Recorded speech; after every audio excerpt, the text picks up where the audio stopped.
Good morning, everyone. Welcome back to the channel. As the title of today's video stated, we're going to look at the Tylenol tamperings from 1982, September, as a matter of fact, of 1982. And I was an employee of that company, McNeil Consumer Products, a division of Johnson & Johnson. First, let me say this. I am not a representative of that company any longer. None of the things I say here are an official statement. This is just my personal recalling of the first few days and then the several months after that as an employee of that company. In July of 1982, I had been promoted to the Jacksonville district. I had taken over the largest territory, and my plans were to become a trainer and move my way up the management ladder from that position. I was very excited after having been there for 2 years that this step was taking place. Bought a new home, had a brand new son, just a couple months old. And we decided, my family and I decided to drive back to Auburn. I was born and raised near there for a football game. And a few hours into the journey, I stopped to fill up with fuel and noticed a newspaper that said Tylenol poisonings in Chicago or something to that effect. Obviously, it freaked me out. I panicked a little bit. I bought multiple newspapers, rushed to a phone because there were no cell phones, not even a BlackBerry back in those days. You just didn't communicate other than by a landline or the sometimes messages. You could leave messages back and forth. And that's what we had. We had home recorders with the ability to take messages. I started checking messages. My phone was overflowing. It had like 50. So I'm on a payphone and I'm traveling. I knew that was going to be hopeless until I could get set up and go through everything. I immediately called my boss. Line's busy. I'm sure he was flooded too. So we start making our way again, and I stop in multiple towns and buy newspapers trying to figure out, and the news just got worse. When I got to my mother's house where we were headed, I was finally able to reach my boss. And he explained that he had very little information, and he advised us to not talk to a lot of people, just not talk about this issue because we didn't know what was going on. Within my own personal feelings, I just could not believe that this had happened. And it was a true story that Tylenol was responsible, that our product was responsible for these deaths. I had that feeling. Of course, you don't know. You're a field salesperson, so you are already isolated from the headquarters office there in Fort Washington, Pennsylvania. Well, later that night, the news just got worse. Video comes on the news, and it's Chicago policemen driving down the street with bullhorns saying, "Throw away your Tylenol, it's poison." Now, let me tell you why they were saying that. Multiple people had already died from cyanide poisoning the 29th of September. This day was the 30th of September. Another death would take place later on October 1st. 7 victims in all, and they range from age 12 to 35. A young kid and a flight attendant, I believe, was the 35-year-old. 3 members of one family died, and it was a horrifying case. 2 brothers. One brother had taken the tainted Tylenol and died. In their grief and sadness, his wife, the brother and his wife, had taken Tylenol from the same bottle, and they subsequently died. 3 people from one family. As the news progressed, we went through the weekend the best we could. We got back home on Sunday night. My boss and I chatted again. He tried to let me know that there was nothing I could do. If the customers called, respond to them, tell them we're working on it, we'll get to them as quick as we can, but not to actively go out and start making calls because we didn't have the right story. Now, I had a few customers call. I only had at the time the 4 largest customers within that district, and 2 of the 4 had called and left messages. I returned their calls and talked to them. As we went through the next several days, the news was horrifying. It was really terrible. But we began to get information down on Monday afternoon from the company, telling us how to manage things, how to respond to people. We had little pieces of information or statements that we should make if we're contacted, but not to speak within the general public and not to speak to anyone in the media, of course. We are not media trained people and we would obviously make mistakes. And we were encouraged not to even get on the phone within our own group. I guess our sales force was maybe 100 people. We were encouraged to just wait, be patient, try to let the corporate team analyze things. Well, we did that, and a couple of us did chat, and I chatted with my best friend Mario down in Miami because he had gotten ambushed by a news channel. They had, I guess, found out where he lived. Someone told me that one of our rosters, a list of salespeople with all names and addresses and phone numbers, had gotten out to some media people, and they had just really waited on people and kind of ambushed them. Mario, I think, struggled with that conversation. He felt bad about it, but I don't think it went bad at all. He just did not want to be a part of that story at that time. None of us wanted to be a part of that story at the time. As the next day came around, we again talked as a group. My boss laid things out, and there was this beginning from the headquarters of what we were doing. And the thing that encouraged me the most was our company president, President Burke, had said, we are opening our records. We are opening our factory doors. We are allowing any agency, FDA, FBI, anyone who wants to come in, we will help them search for and find what they need. And that was calming to me. It was like, there is that confidence that we are going to actually, in the end, be the victims as well of this insane crime. And let me tell you right now what the crime was. We made Tylenol extra strength capsules. It was the best-selling over-the-counter analgesic in the world. And this person took the capsules apart because the bottles were just on the shelf. You pop the end off the bottle, it just folded out, screwed the top off, and you could take the capsules apart and add cyanide to it, and that's what he did. Multiple bottles and placed them. I think there was locations were Elk Grove, Elmhurst, Winfield, Chicago proper, and maybe Arlington Heights. Those are some of the communities inside of Chicago that this tainted bottles of drugs were placed, and sporadic victims were caught off guard with it, and killed, basically murdered by this individual. As the days began to pass, we had more information on how to address our customers, and we began to actively reach out to our customers and tell them our story and give them what we were doing. That was a painful time because it was still very, very uncertain, still very alarmed at everything that was going on. There was a media frenzy and a condemnation of our company, I felt like, from the very beginning. And it was really hard. It was a hard thing to go through as an employee and just as a human being to know this had happened to very innocent people. It was gut-wrenching and scary. It was just a scary thing to experience. One of the turning points in this entire case was when our company president, James Burke, went on the Donahue show. And he went on, and I'm telling you, he was unbelievable. He just fielded the questions from Donahue, from the audience, and he was magnificent. It goes down, and I believe it today is still looked at as one of the most incredible representations of a company by its leadership. We took the stance that we were confident our safeguards were in place, our factories were safe, and this took place outside of the factories. Well, it took time to get to that point. It really took a lot of time.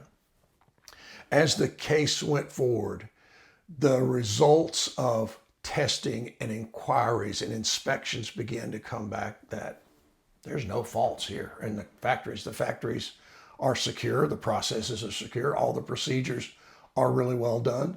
We see no evidence. We see no evidence of an internal failure at any of our plants. So we were beginning to feel like, okay, we can get this story out.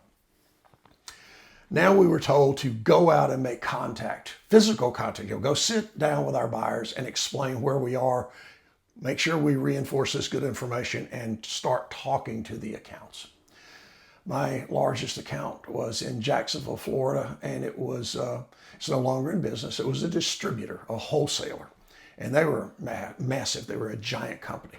They would take their route people and deliver goods to different stores. A lot of these stores were convenience stores, so bits and pieces of orders, but thousands and thousands and thousands of customers. So I sat down with my buyer, and he was a relatively new buyer. He had taken over just a month before. I was new, he was new. Great guy, really a good man. But he said something to me that first day that really shook me to my core. And he wasn't trying to be nasty. He was just trying to be empathetic because he did not want this happening to my business and especially to his business. He said, in less than a year, there will be no Tylenol brand. We've just got to figure out how to manage it until that happens. It was a dark day. It was a tough day. I went to my second largest customer, which happened to be Winn-Dixie stores there in Jacksonville. Another great man, good buyer, just fine, outstanding human being. And he said, we're in big trouble. He goes, I've got to figure out how to replace that profit, because as much as I dislike the way you guys run your business sometimes, I love your product and I love the profits it brings my company, and I've got to replace that. And we've got to figure out how to work through you taking this product back. And we agreed we would do that. We had agreed to do that as a corporation. So now we are going through these conversations, and I reached out to the other two people, and one was a pharmaceutical house, and they understood recalls. They were the calmest ones of the group.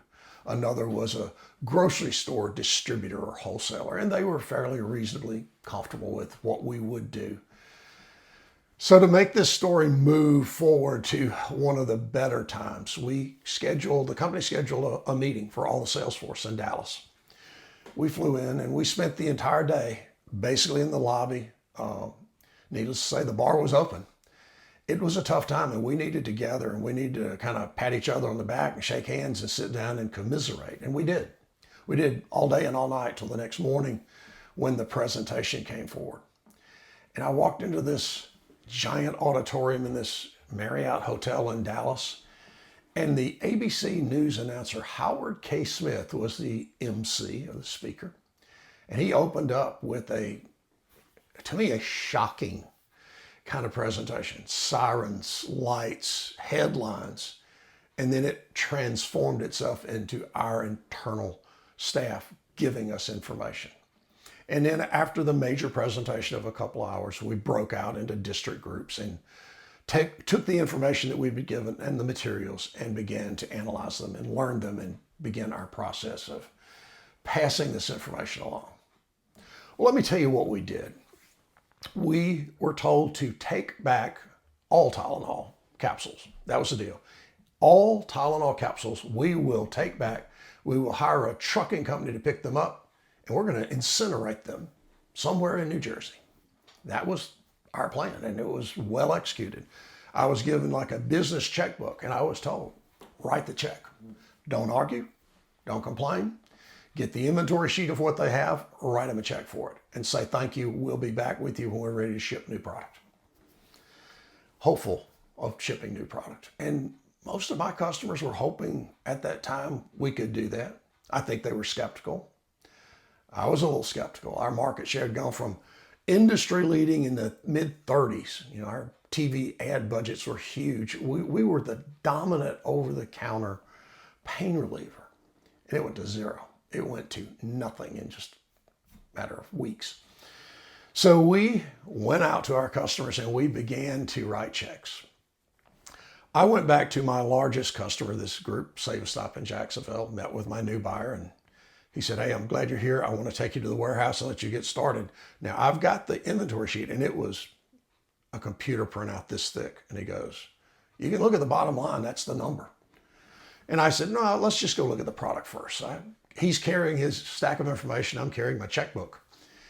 He opens the doors to this warehouse, and I was dumbfounded. I could not believe what I was seeing.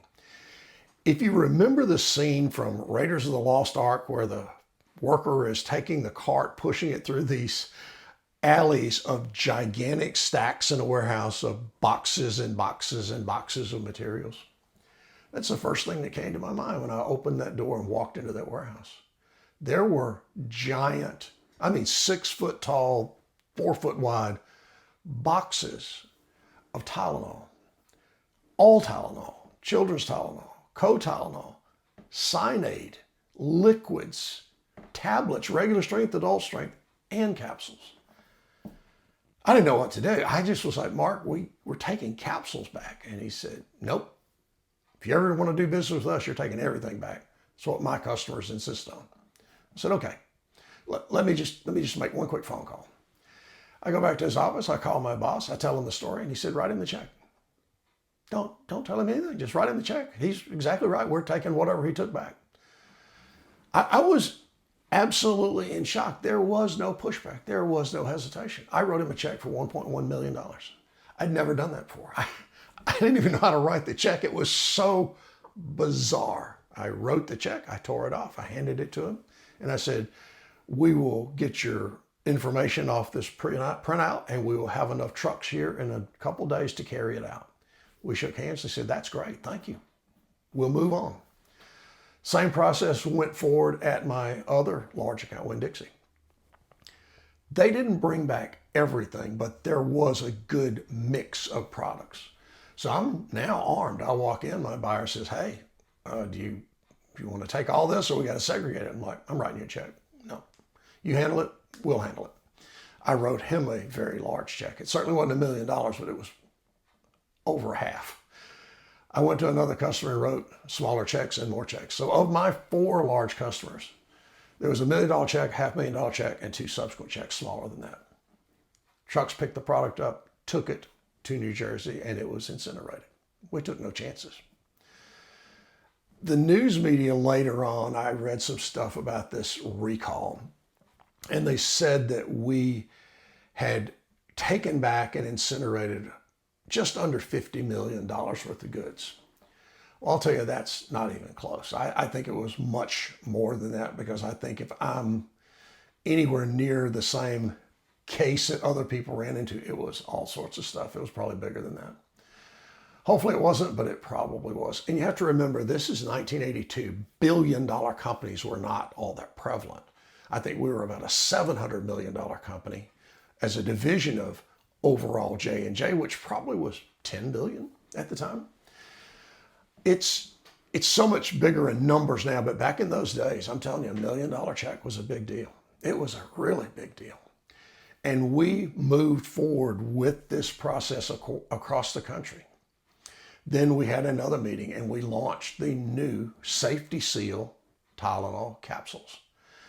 The box was glued. You had to tear the box open. And I mean glued. You had to tear it to get it off. You open the bottle and it was a ring, a sealed ring around the top. You had to tear it off, a perforated ring. Then you open the bottle and there was a cardboard or a paper tab. You had a foil tab, actually not paper, it was foil. You had to rip that foil tab, then remove the cotton to get to the product. It was multi-levels of safety, and we sold it in that way. It was ingenious, and it was darn near instantaneous. If you think about a company that has the national best-selling market share in an over-the-counter pain medication, and we are a $700 million company, and we're able to implement this in our factories and build inventories and ship it right away. It's incredible. But the thing that I will take you back to is this. Our company was incredibly transparent. We didn't push back on anyone. We opened our doors. We said, what do you want to know? We'll tell you. We will find it if it's not immediately accessible.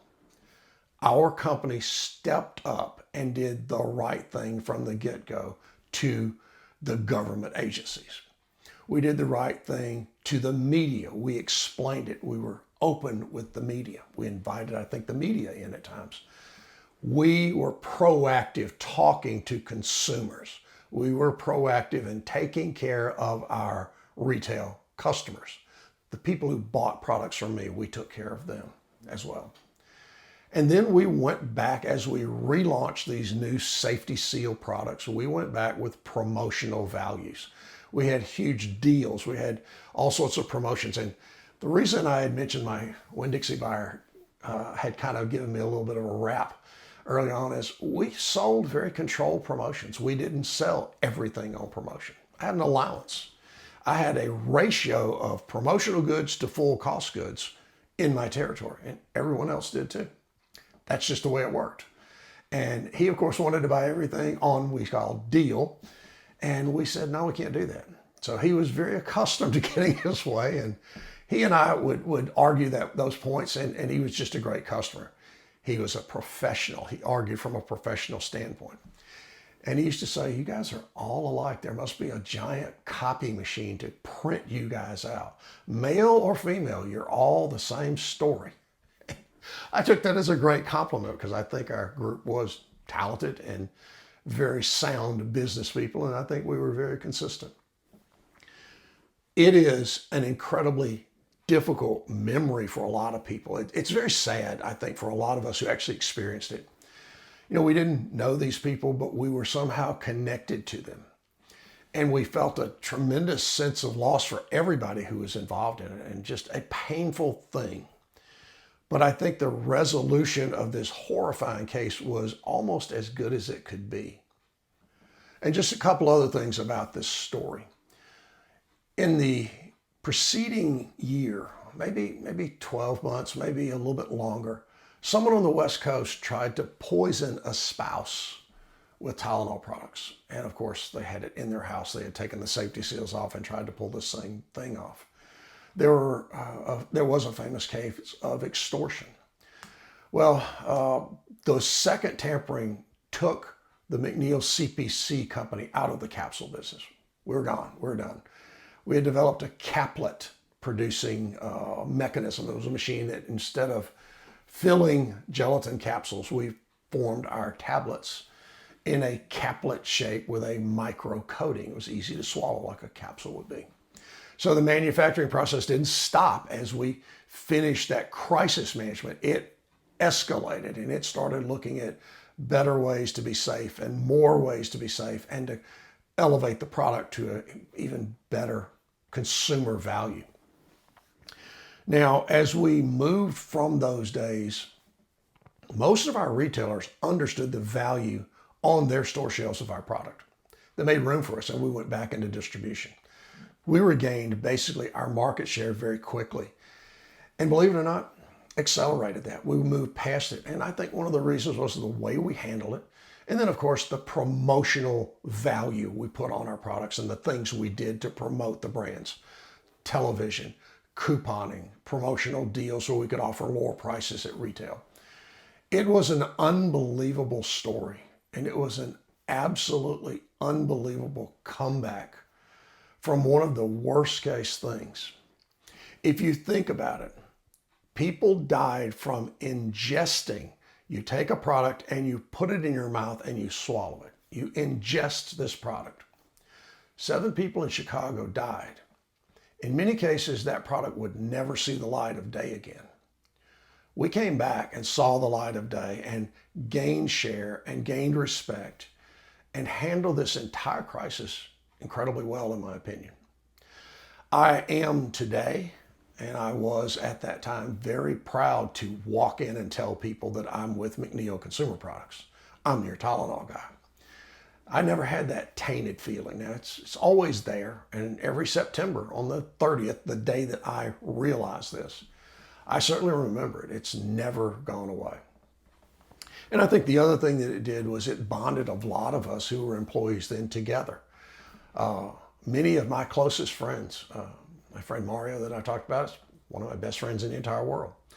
The guy who was inside running a lot of the public relations and a lot of the internal communications became my field sales boss just a few months later. Paul and I, like Mario and I, are great friends, and we have been lifelong friends. We communicate and we simply love each other. And we care about each other, not just because of those days, but from those days. And a lot of us are still connected throughout the company from that a really difficult experience and our shared success as we came back from it. Now, I've worked for a lot of companies and I've gone through some situations where if this had happened, the company would have been gone and shuttered in a week, maybe 2 weeks. They would have just completely fallen apart.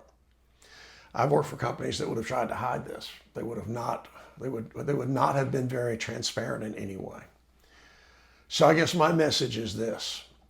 I had a boss at Johnson & Johnson, McNeil, tell me one time. The first advice he gave me was, don't lose your job and your reputation over trying to sneak through a $100 dinner on your expense report, which is great advice. He said, if you need $100 for dinner, call me and I'll give it to you. Then the next guy who gave me some great advice said, okay, remember this. When you have bad news, that's your first call. If you've got bad news for customer A, call customer A first. Bad news never gets better. So if you're a salesperson, or if you're a manager or a PR person anyway, if you're a business person, transmit the bad news as soon as you understand it and you can get it out there. Bad news never gets better. And I've learned that on a couple of occasions. I've learned that taking care of bad news first really is sometimes the only option, and it's always the best option. I know we've run a little long today, but I hope this story has been interesting to you. Again, I am not a spokesperson for Johnson & Johnson or McNeil Consumer Products or the Tylenol brand. I am just a former employee who went through a horrifying and tough time that turned into one of the most positive business success stories ever recorded. We'll come back next week and talk more about your company culture and some things you can do to promote and keep it alive. And if you keep it alive, your employees will want to live that culture in your company. We'll see you soon. Take care. Bye-bye.